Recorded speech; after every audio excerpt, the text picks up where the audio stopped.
of the party.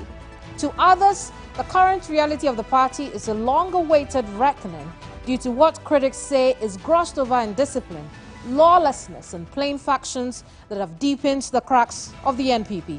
The party wants to break the eight, but already leading members like Alan Tremonting have either resigned in reality or, as Boachie Jacob puts it, in their hearts. Does the current form of the NPP reflect his old self, or is self-destruction in the process?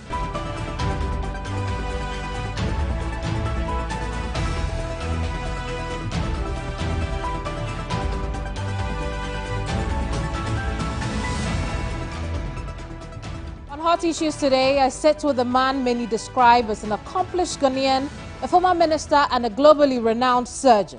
While he has always covertly meddled in politics, his run for flag bearer and subsequent ministerial appointment made him a known political face in the governing New Patriotic Party.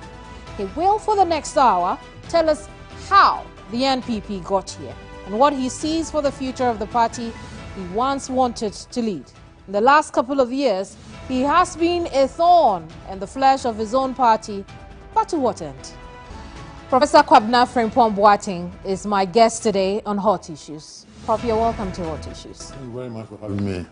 With your constant criticism and attacks on the current government, are you a traitor as far as the NPP is concerned?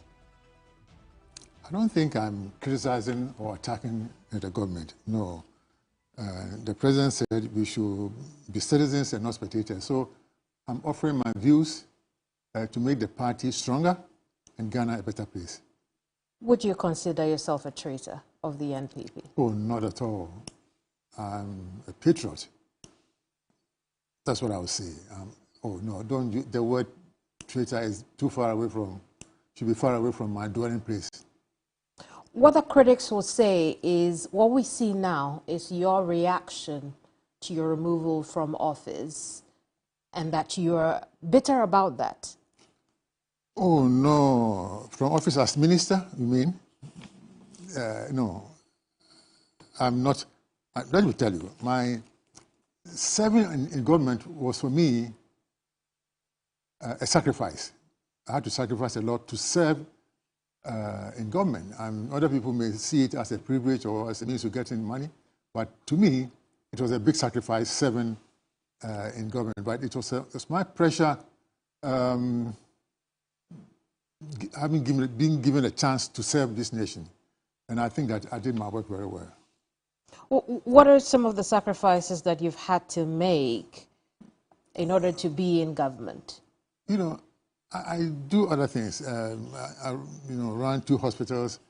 I have other business that, family things that I have to cater for. Some of these things suffered.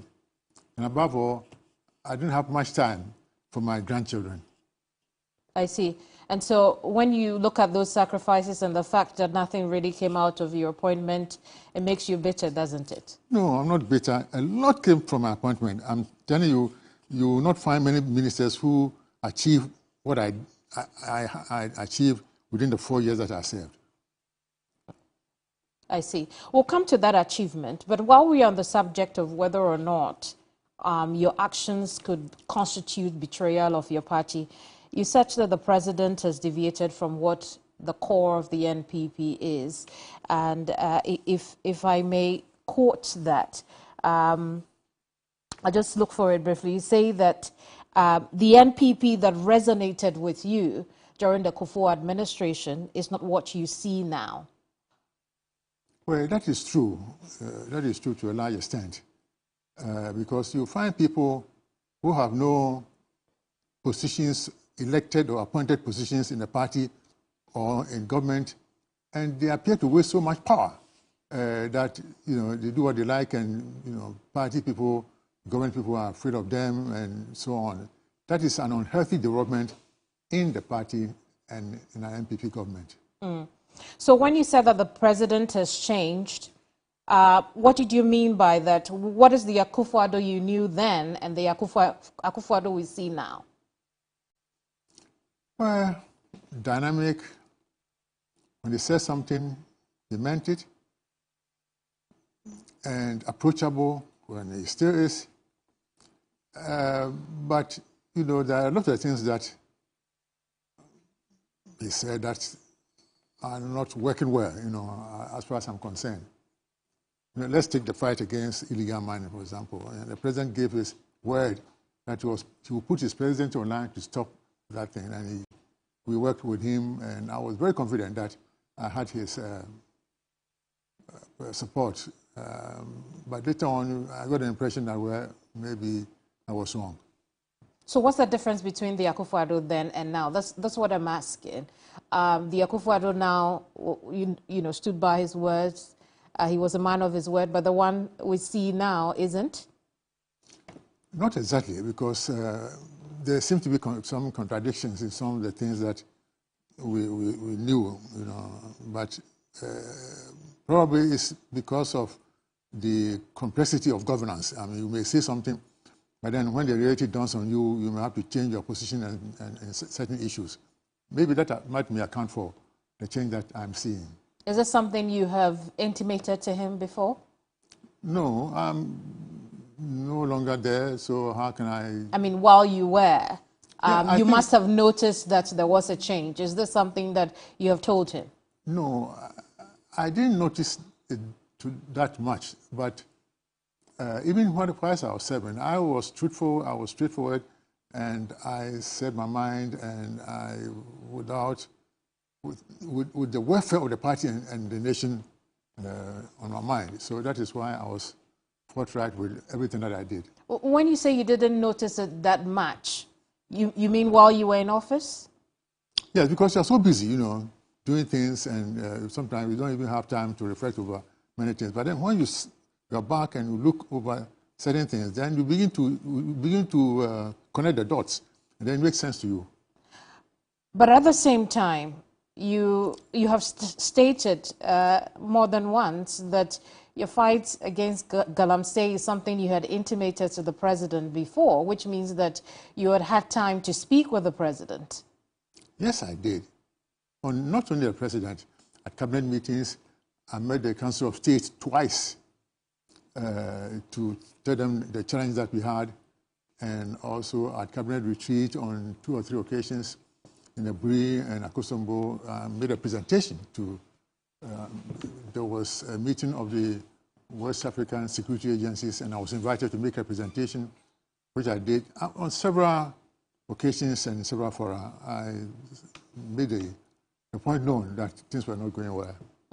I see. So when you told the president about the likes of Sir John Osafo Mafo and their interference in the fight against Galamsey, why do you think the president didn't listen to you then? Oh, he listened.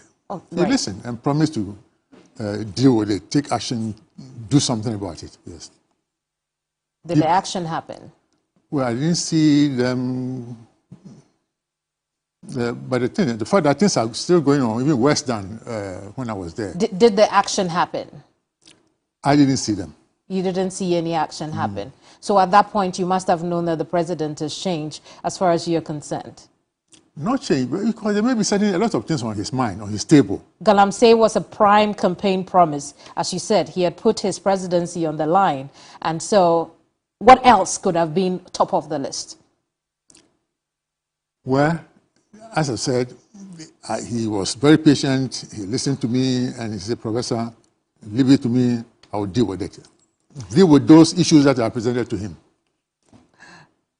Did you have any impression that perhaps the president was not prepared? Maybe there was not the wherewithal to fight Galamsey as it is, or as some have alluded to, the president could have been a beneficiary of Galamsey? No, I'll not go that far to say the president was a beneficiary. But then the fact of the matter is that it is still happening, and worse than before. And going on, the destruction is going on and increasing by the day. So we have a problem. Shall we talk about your recent NPP, how we got here? Was it a letter? Would you consider it a letter? No, not a letter. Right. That was, yes. All right, so I'm going to quote from it. This is what you said. We are being served with a variation of family, friends, and concubines government and control of the press, not through violence, but through bribery and intimidation. Now, I'm going to break it down. It's a very long quote. So let's start with the first part. We're being served with a variation of family, friends, and concubines government. What did you mean by that? Could you explain that? Now, if we look at the write-up, that phrase or sentence was in inverted commas. In other words, they were not my original words, not my original formulation. I borrowed that sentence from both the NDC and the MPP because some time passed, some elements in the MPP were accusing the Mahama and his people of engaged in family and friends and concubines government and so on. So, on many occasions, I get people from the MPP, some of my friends, colleagues, and even from the communication department saying that, look at this person, they will mention certain names, in the party, in the government, so look at them, they are buying houses, building houses, buying houses for their girlfriends, and buying vehicles for them, and so on. So I said, well, if we are doing this, then this is a variation of what we are accusing the NDC of. So I'm not saying. So I just told them that this is what is happening. If we are saying that people in our party, people. But Prof, that cannot be a precise explanation of what you've said, because for you to liken the current government to how the previous government has been described, that will only mean that you have seen the likeness of the previous government in this government, and the likeness that you saw is the fact that this government is also filled with family, friends, and concubines. No, see, this is what I'm saying. I mean, you have to listen to me. See, when I write something, look at it well. And let me use a Ghanaian phrase. You have to shine your eyes, look at it well, because if you don't look at it well, you will not see it well. That's why we say in Ghana. So the thing is that it's a quotation from both parties. And if my friends in the MPP are telling me that this is what is happening with certain elements, this is what they are doing, then I say, be careful. Otherwise, what we are doing will be a variation of what we are saying. So that's the explanation. I'm not saying that the government, Akufo-Addo government, is full of this. No, this is what I'm saying. That what some people are doing. So what people have told you is the fact that, or what they have complained to you about, is that the government has, or officials within the government, perhaps buying properties for family, friends, and concubines who are benefiting directly from the public kitty. This is what I'm saying, yes. So if we do that, there's a variation of what we Do you think that is the case? I have no direct proof, but if people are telling me, then I was telling them, this is, what if we are saying this is true, then it's a variation of what we were criticizing others for. But again, Prof, I just want to go back to NPP, how we got here. I don't think there was a preamble before this quote to say, if it is true, then we are a variation of the family, friends, and concubines government. I think you were quite emphatic in your letter when you said that this government is a variation of that. No, you have to understand what I'm saying, that if some prominent people are doing that, and those, where I got the information from, I have no reason to doubt their integrity. So that is why I said, if you are doing this, then this is a variation of, a variation may not be the original thing, but it's similar to what we are criticizing others for. And again, it brings to the fore accusations we have heard within your own party, particularly from people who hold a lot of power within the party, who have talked about how the current administration and officials within it are siphoning public funds into private coffers. What do you think about that? As I said, I mean, whatever you say, we have to bring proof. This is what is happening. You must have heard Kennedy Amanor talk about that. They have heard not only Keminni Amanor, but several people, talk about that. And some people will tell you, not openly, but they will call you, or when they visit you, they will tell you certain things. But then I have no way to certify that what they have said was true. I see. I can also not disprove it. Does that bother you? It bothers me, of course. I mean, perceptions are not good, especially bad ones, not good for the image of the party and also the image of the country. I see. We'll talk about, some of the things that you have also done while in office, but let's come back to how the NPP got here and question you constantly addressed or asked in your recent write-up in the media space. And so I'll throw it back to you. Yes. How do you think the NPP got here? I believe that the actions of people who have no appointments in government and who have no party positions, but who appear to wield power, that is one thing that is disturbing us, because they have access to the seat of government, and Ghanaians become afraid of anything, and they accept everything. So, and they wish so much power that it's rumored that if you need an appointment, you need a job, or you need something, you need to be in your good books, that kind of thing. This is one area that disturbs me. And these appointments we know come from the presidency. Are we then to connect that the people who wield power within the NPP wield this power over the president? No, I will not say so. I mean, the president is the ultimate. He is the most powerful person in the country, and I don't expect anybody to have more power than him. He can delegate some of his authority. So the president knows what he's doing when it comes to appointing the people who are doing injustice to the country. I'm not saying these are. I'm not saying that the president has appointed them, but somehow they are seen to wield a lot of power. To the extent that one of them is being described as the Prime Minister of Ghana.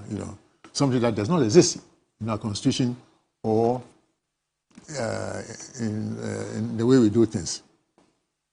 I see. And this person you talk about, again, you mentioned him in your recent write-up.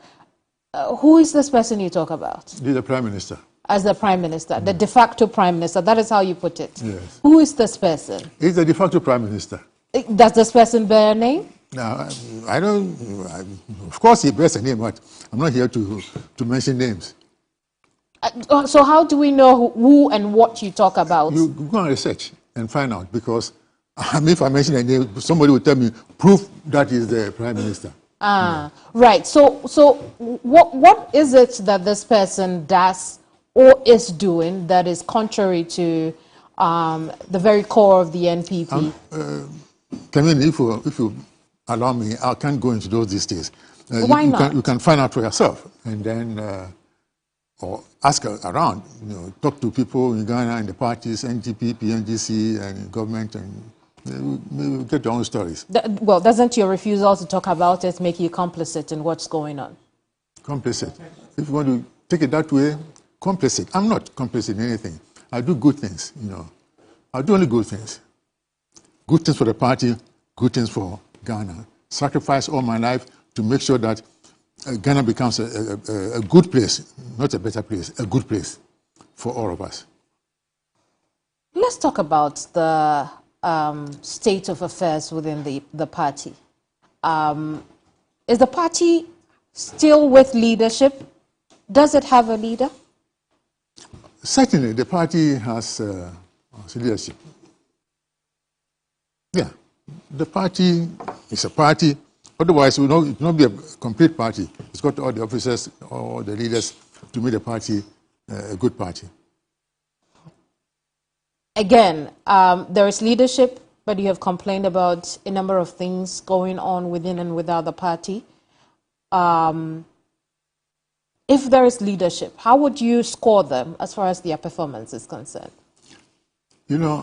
I would expect leadership to know the things that people are saying about the party or against the party, think about them, confront them, and then try to exert or confront those who are perceived as being the destroyers of the party, and then make sure that the right things are done. But, people sit back and Ghanaians don't want to confront issues, and then we moan and complain and hope that things will get better, or we should wait till everything collapses and then a new one comes from the ashes. I see. Again, I'd come back to the issue of leadership. But while you're on the subject of how the state of the party has declined, the quality of the party has declined, I want you to address for me, at what point did you begin to notice this? Because until recently, you were a very key member of this administration and by extension the party.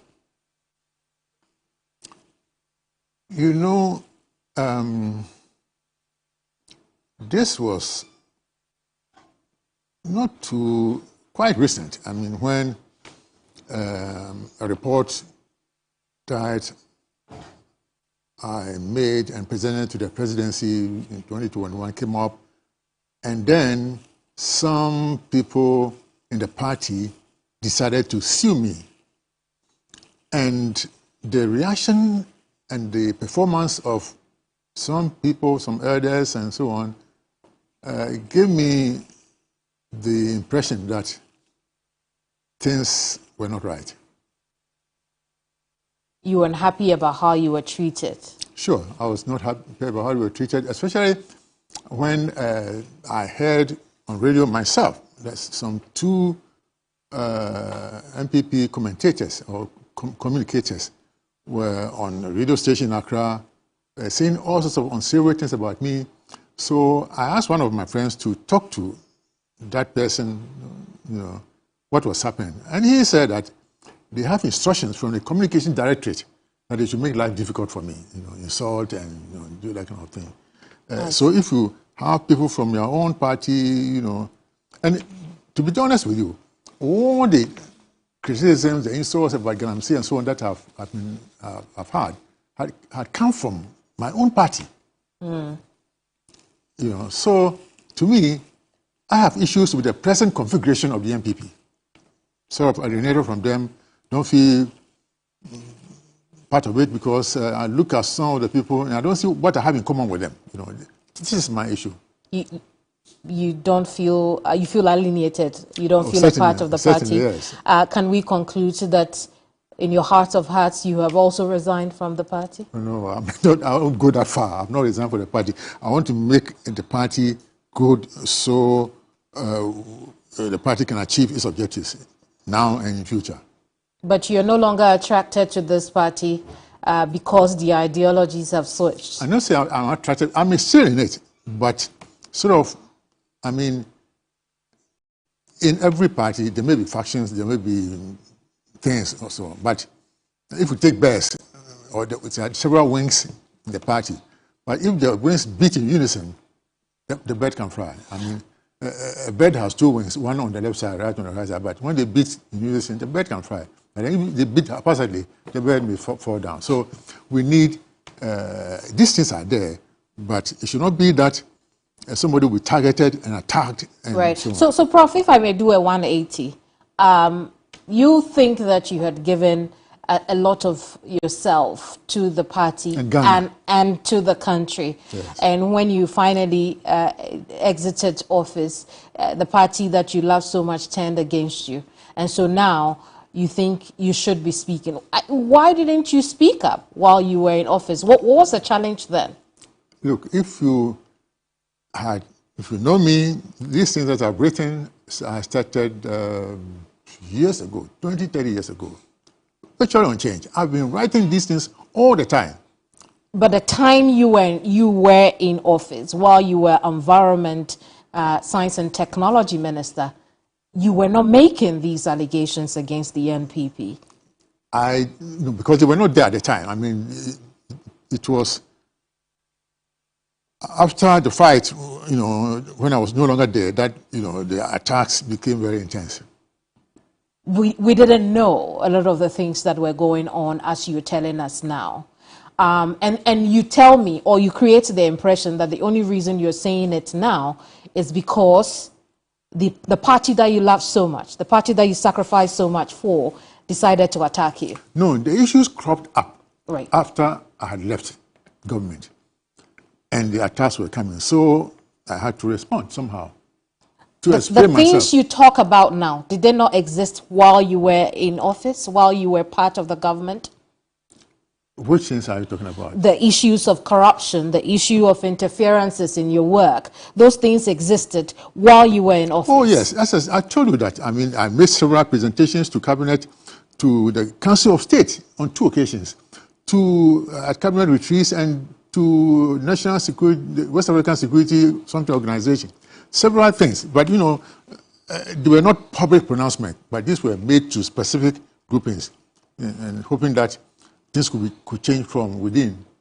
And so don't say that I didn't say it. I said a lot of these things. So if nothing was done then, is there hope that something could be done at this point? Well, something will be done, either now by those who should do them or by others. By all means, something will be done. There will be a change somehow.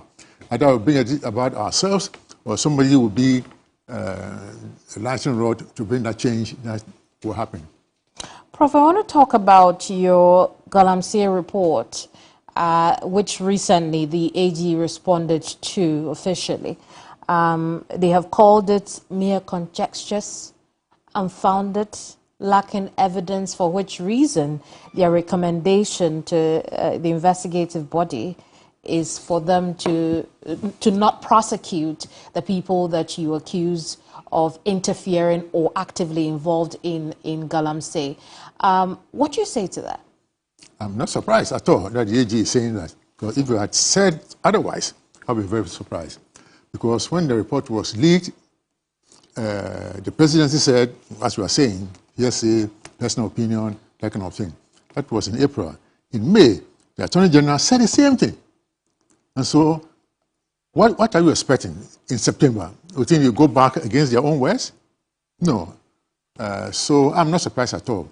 But the thing is that the destruction of the forest, pollution of the water bodies, decimation of our farmlands, all these things are happening now let me say the destruction is now on steroids, So that is a testimony that what I'm saying is true. It may seem so. But what the AG is asking for is evidence against the particular The evidence people. is what you see around, that the rivers are being polluted. That is the end result. But to know that these people you have mentioned are involved. The end result is what you are seeing. If they are saying, I think that I gave enough, but you see, the point is that was not the essence of my report. I wrote a report. No, the thing was that it's not that I did it from my own, on my own accord. I received a letter from the Chief of Staff saying that the President wants you to write a report about the fight against Galamsey and suggest a way forward. That was the instruction that I got. Based on that, I wrote a report. What our problems were, those who were interfering with our work, and then suggesting a way forward. That way forward was that some people close to government and in the party are involved. So if you want to stop it, then stop it from around you. And that's why you named those people. That's why I named. My question is, what exactly are the roles those people have played for which you named them? Is there evidence? It's all written in the report. Okay. Did you provide this evidence to... I did. Because the AG is saying that you have failed to cooperate with their investigations. It's not true. I cooperated with the CID fully. At some point, I didn't hear from them, They didn't ask me for any information. Well, they say that you have refused to give them evidence. Did you give them any evidence beyond the report? Of course, I did. Okay. What was the nature of the evidence that you gave them? Do you want me to say it now? Yes. I gave documentary evidence, pictures, video, and several reports. And a lot of them on pen drive and so on.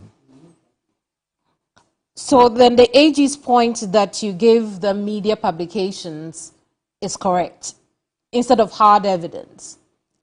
What does it mean by hard evidence? I mean, as somebody who has written a report, what evidence do you expect from me, apart from words, documents, videos, and things, pictures?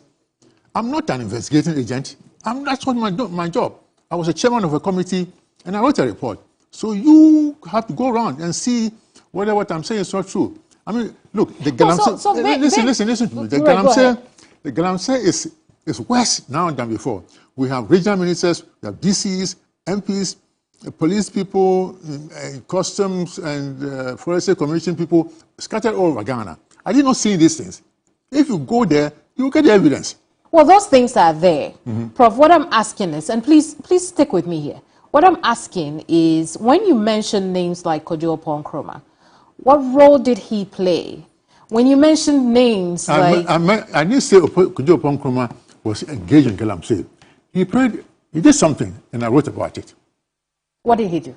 No, I don't want to go into those details. So in the report.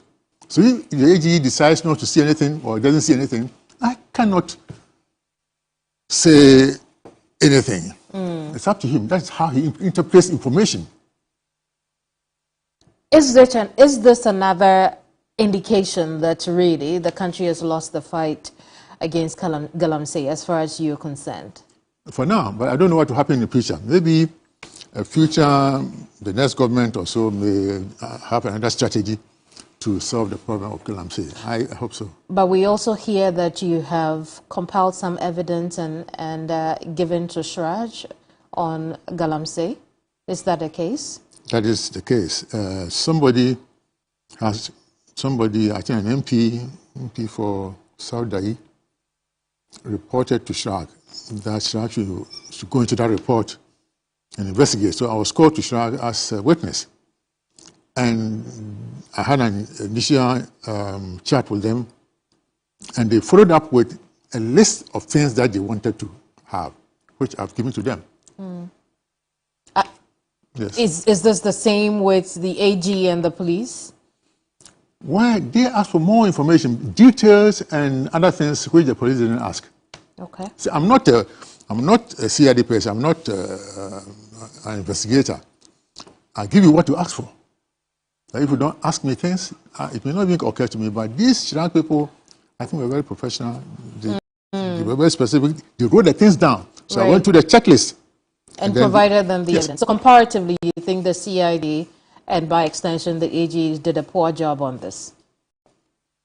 It's not for me to judge, but I mean... What do you think? What do I think? If they say that what I've written is hearsay, conjecture, personal opinion, and so on, then certainly they did a poor job. I see. I want us to talk about the future president in a bit, but we'll start off from the bottom of that letter. Yes. Where you say that, to make matters worse, the NPP establishment is busy promoting a presidential candidate who, to your mind, is the most vulnerable and has more baggage than all the aspirants. Are you referring to the vice president? Yes. Why so? Why do you think it's a poor choice for your party? I'm not saying it's a poor choice. I mean, if we're strong, then we leave him and to compete on a level playing field.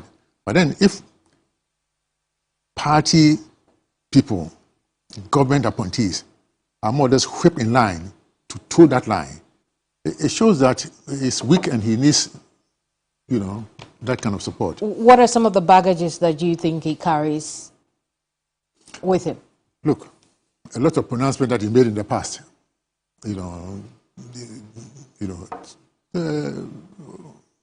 his enemies will have to pay those things back. And then we'll see. This is what I'm talking about. Like what? Like if the fundamentals are weak, that kind of thing. Those clips, there are so many of them. And here we are with that. Here we are with that. See, and the thing is, it's not his fault that he wanted to maybe deceive people. But then, you've made the pronouncements, and now you'll be judged by those pronouncements. This is what I'm saying. Because he's the vice president, has been exposed for 8 years, he's bound to have done certain things which will come back to hurt him. This is what I'm saying, that he's more vulnerable than the rest, because the rest didn't have that exposure. But when you look at the fact that, you know, he seems to come up tops, beating all the other candidates in the first stage of the elections, he also looks like a party favorite at this point. You still think he's vulnerable? Not, is it party favorite or establishment favorite? I don't know. You explain. Yeah, I mean, yes, he seems to be a favorite of people who seem to matter in the party and so on. But I still say that if you are, because, for example, the finance minister said, he's reported to have said that he will provide all the funds that he needs to win the elections. I think we've heard that before. So if he has the money in the country that is still, you know, struggling with certain payments, and if he has the support of the party people and support of government establishment, and then of course you expect him to win the initial one. I see. So who are the establishment? I'm not here to define what establishment is. Establishment means those who are in charge, whether officially or unofficially, you know, of things. The president, the chairman of the party, do they make up the establishment? Not all of them. Everybody in that bracket, all the people in that bracket who say things and make things happen. So you think the president is part of the establishment? Why do you want to push the president in there? I want to know. I don't know. I mean, I don't have to define establishment to people. Establishment is establishment. You can look for it in the dictionary. But, well, in your case, yes, you have defined establishment to include people who are promoting to establish the Vice President, Dr. Mahamudu Bawumia. So I'm asking you, who are these people who make up the establishments within the NPP? It doesn't really matter, but I mean, all the people who matter, you know, in government and the party, including elders and others who think they are important, they are the establishment. If things go the way they are with the vice president, he leads the party into the 2024 elections, what do you think the fortunes of your party could be? Whoever wins the primaries will have it tough. It is possible. NPP can win, but it's not going to be easy. You know, we need to work hard and also be able to answer the many questions that, because you see, the last one was not easy. So this one is going to be more difficult.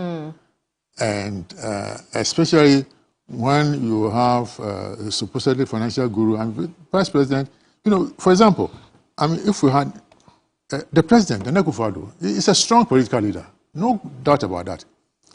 And we had somebody who was supposed to be a strong economic leader. The two of them combined did not take us to where we wanted to go.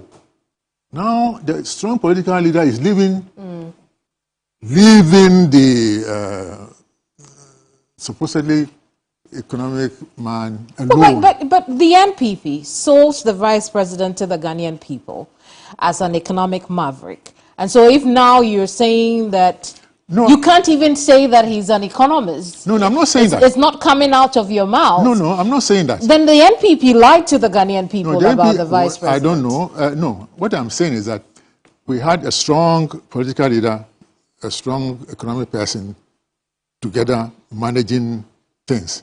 And things didn't go well. Now the strong political leader is leaving. And only the other one will remain. So it's going to be more difficult for the party. Should the NPP be given another chance in government at this rate? The NPP, but not in this present configuration. But that's what we are taking into 2024. No, I wish that there would be a change because, see, look, to be honest with you, I cannot be on the same side as the supposedly de facto prime minister. I mean, we can't play, I can't be on the same team.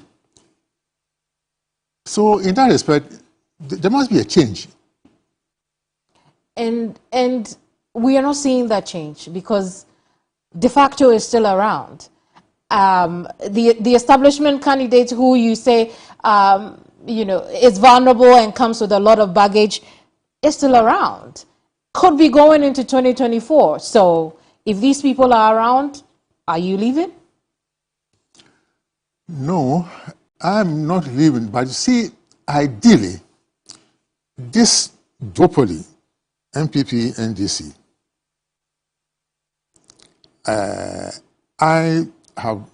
although I'm a member of the NPP, I would wish that we had a strong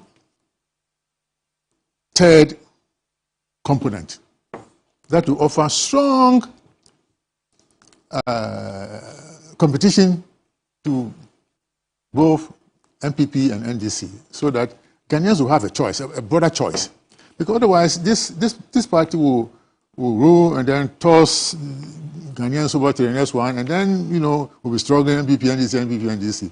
But, I like the NPP, but not in this present configuration. But I like Ghana more. I want to see a Ghana that is good, creating jobs, creating wealth, so that young people will have a future in this country. It worries me so much. Talking to my children and some of the older grandchildren, they are disillusioned. They said, Papa, in fact, my children don't even want to work in any government department. I see. They are not in public service. They are doing their own thing. Could. So we want young people to be able to have their future in Ghana. If we talk to young people, 90% of them will want to leave the country, and only about 10% will want to stay here. Maybe it's even worse now. So let's create wealth. We have so much resources. Ghanaians are smart. If they are given the chance, they will perform. So, and we have universities. This is what worries me, Keminni. Why do you have all these universities? They are there to research and solve our challenges, our problems for us. So sometimes I ask myself, why are the universities there and we still have all these problems? Because somehow they are not involved in the solution of the national problem. Let me rein you back into the politics of the NPP. You talked about you wish there could be a third force against the NPP and the NDC. Could Alan be the third force in this 2024 elections? Is he quality enough? He could be part of it. I mean, there are several, I believe that there are several people outside the two parties who want a good Ghana. And also, there are people in the NPP who may not be happy with what is happening now. And there are also people in the NDC who are not happy with what is happening now. And if all these people come together and create a force, I think that it would be good for this country. Could that be, could those people, one of those people be you? Me? Yes. Well, no, the fact that I am suggesting this means that I wish I could see it, but then I have no ambition to become a president. My ambition is to see a Ghana that is good. No, but what I'm asking is, could one of those people who could be supporting the Alan Dream be you? No, I'm not supporting Alan Dream. Alan could decide to join, or there are several people. I'm not saying that Alan is the number one and people should come and line behind him. No. The very people around, they can come together and decide at some point who will be the leader. So where will your votes go if or when the vice president is approved and elected on the ticket of the NPP for the 2024 elections? My vote is secret. Where would your support be? My support will be for Ghana. I'll look at many things. I mean, I take my decisions carefully. I'll look at my decision and ask myself, do I still want these people, 1, 2, 3, 4 people, 6 people, to still remain in power and do what they are doing, continue to do what they are doing? If the answer is no, and I know where they are aligned, then it will have influence on how I vote and how I decide. But you have already said that you wish that there could be a third force that will win over the NPP and the NDC. And so then it questions where your support will be for the NPP in the 2024 elections, doesn't it?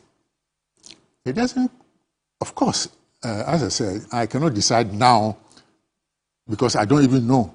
This is my wish. I don't even know whether such a force, I don't want to call it a third force, maybe it will be the number one force, whether a force will come and how it's going to be composed. But as a member of the party, if you're already playing with the idea that a third force should take over from both the NPP, your party, and the opposition NDC, it's suffice to say that really the love of the party is no longer in your heart. No, and we could say that at the current state, you probably have resigned in your heart. I've told you that I'm not happy with the present configuration of the NPP. And I'm telling you, it hasn't changed. And maybe it will change. Maybe it will change. I hope so. What makes you think that it could change? I don't know because we don't know. I mean, let's wait and see what happens in future. We'll see what happens. But while we're on the subject of party, again, I told you we'll talk about your open letter to future Mr. President. Yes. And listen to what you said also at the bottom. You talked about the political corruption that is gradually eating away Ghana's roots, which you say is disturbing. But then you go on to say, when it comes to choosing leaders to run political parties in the nation, it is no more a question of looking for selfless, competent individuals who have what it takes to move the nation forward, but rather people who are there, and I'm paraphrasing the last bit, people who are there for selfish reasons. When you look at the candidates you have now, is there anybody who has the quality of the kind of leader that you think should lead, the kind of leader that should be in front of the NPP going into the 2024 election, and one that should have the potential or chance to lead Ghana as president? Sometimes it's not the question of the leader alone, but the people he will surround himself with and whom he will listen to. So it would be premature now for me to say this is the case, because my idea of leadership, a leader, somebody who is knowledgeable, who is somebody who knows what it takes to move Ghana from A to B, who knows that science and technology and innovation are the things that will move us forward. But Prof, you didn't extend the same grace to the Vice President when you already described him as vulnerable and coming with a lot of baggage. Yes. And all I'm asking you is to assess the candidates in the running for flag bearership of your party. I explained the baggage because he has been around for so long, Vice President for almost 8 years. He said certain things that did not come to pass. He said certain things that are opposite of what we are seeing now. And so that makes him vulnerable. There are so many things that people can refer to. And this in the context. Outside of the Vice President, these qualities that you hope that the new Ghanaian or future president would have, do you find that amongst the candidates running for flag bearer of the NPP? No, I have not seen one candidate that has all these qualities. It's difficult to get such a person.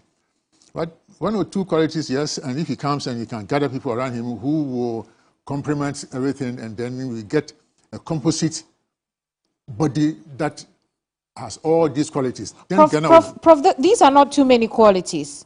Selfless, competent, who will not come in for selfish reasons. Do you see these three in any of the candidates running for flag bearer of the party? You see, there will be elections in a few weeks' time, and I don't want to say anything that will prejudice the process. So let me reserve my question for now, and then at a later stage, I may come back to you and tell you what we can assume that your inability or difficulty to mention one candidate who may not be coming in for selfish reasons, but for the Ghana agenda, is a sign that none of these candidates running for flag bearer for the 2024 elections on the ticket of the NPP. No, I'm not saying that.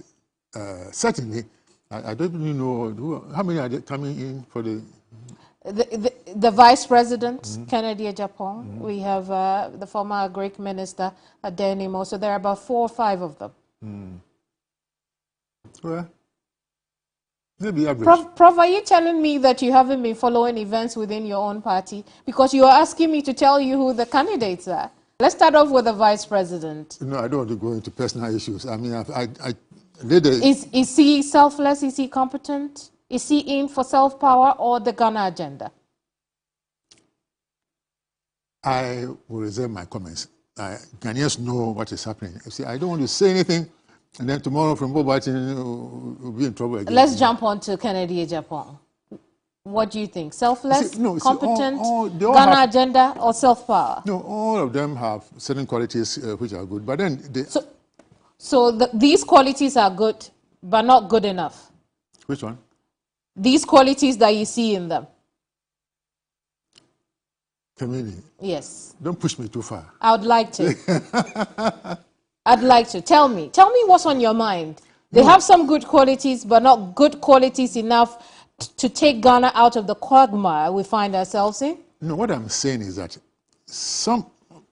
I mean, all of them have certain qualities, but then I am hoping that whoever wins will gather people around themselves who will also bring some of this. Let's make it easy. Keminni Amanor, what's the topmost quality you see? Well, I think he's straightforward and ostensibly will fight against corruption and so on. What are his baggages, you think? His utterances in the past, just like the vice president. You know, these are things recorded which will come. So it depends upon how I'm sure they also should go back and recorrect all these things so that they will know how to answer them. Does it make him fit for purpose? Which one? Does it make him fit for purpose? Sometimes you'll be surprised. I mean, whoever thought, look at Ronald Reagan. I mean, people thought he wasn't fit for purpose, but he performed well. Donald Trump became president, so we never know. These people you mentioned also come with a lot of questions while in office. And so I'm not sure if that is it's such a great example you make over there. Maybe not. What I'm trying to say is that certainly I don't see any ideal candidate, which is very difficult to get, even under normal circumstances. But I'm hoping that they will come with the strength that they have and then gather people around them who will complement their strength and potentiate each other and make Ghana a better place. But right, tell me how you think that we could find such a candidate or even leader for the country. This is what I'm saying, that, you know, I may not know them, but there are several people around in Ghana who are good, who can be good leaders. Did the NPP miss the opportunity when they failed to give you the nod to be presidential, to have the opportunity to be president? Oh, you are going around. I'm not going around. All I have asked is, one time you had also wanted to be in the running for president. Yes. So I'm asking, did the NPP miss out on the opportunity? Oh, no, let's not talk about an MVP. Let me say to myself that if I were the president, Ghana would have been like a paradise by now. Simple. And I'm not lying. I know the stuff I'm made up of, you know, and I've sacrificed so much, you know, my strength, my money, everything, time, and love for the country. So I'm not saying I don't have any ambition because, as I say, it was for me a big sacrifice being in government. But I want a Ghana that is good. I don't say I want a better Ghana. I want a Ghana that is good. Because something may be very bad and we can improve it and make it better, but it will still not be good for purpose. But the example of what you could have done that the Ghanaian people would have loved to see would have been your performance in the Environment, Science and Technology Ministry. Yes. But the Ghanaian people don't think that you did much there. Because they don't know. So tell us. Let me tell you. One, I told the president that I had never seen a country that had developed without the capacity to make machines, build spare parts, create processes. So I presented a program to him, he accepted it. And that was to build a foundry and machine tool center in Ghana.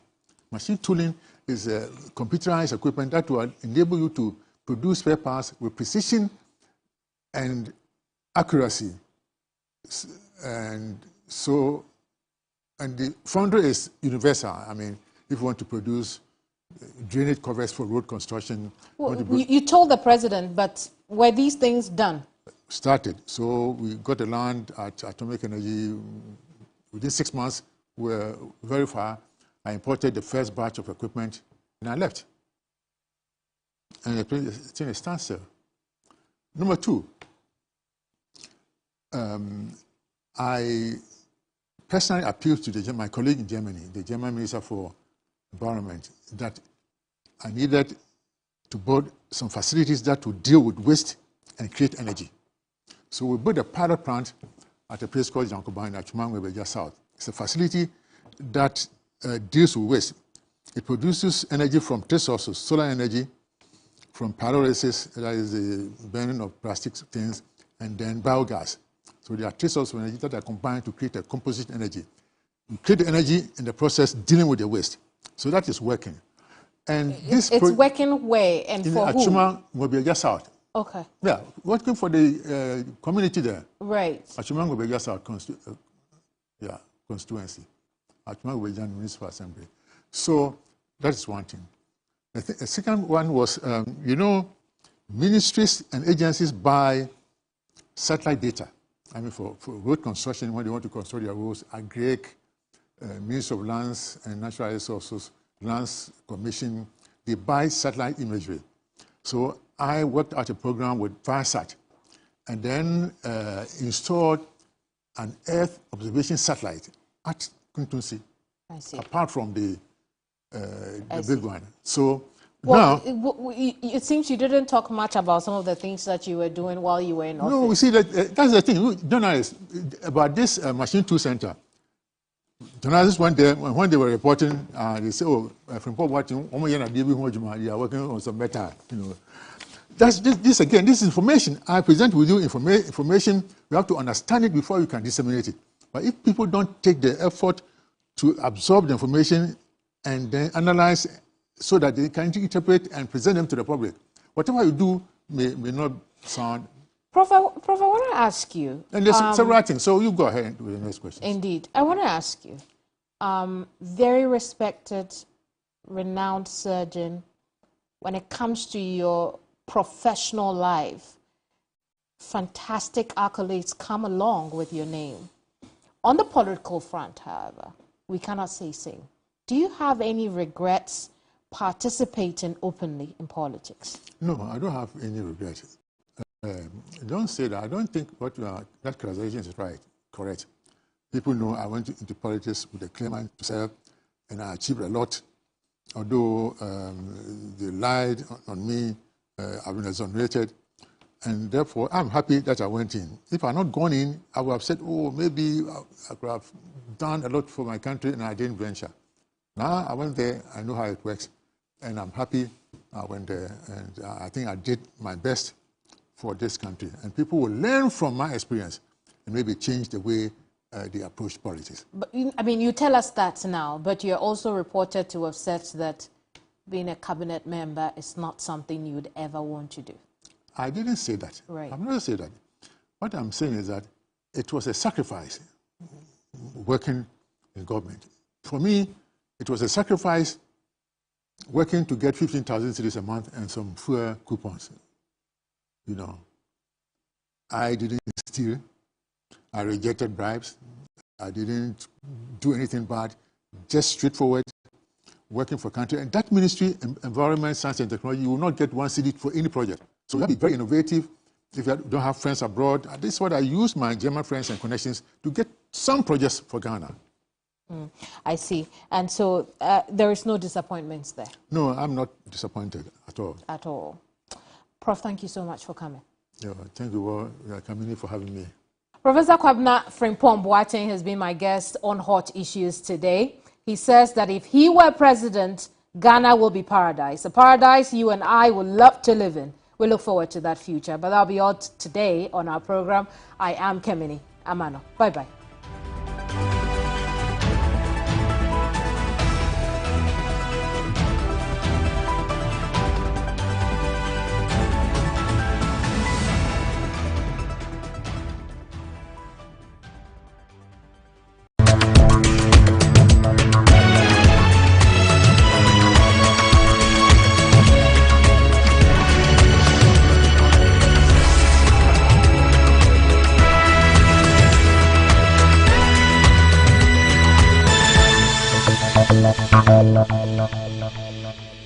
The Day Show is sponsored by Onga.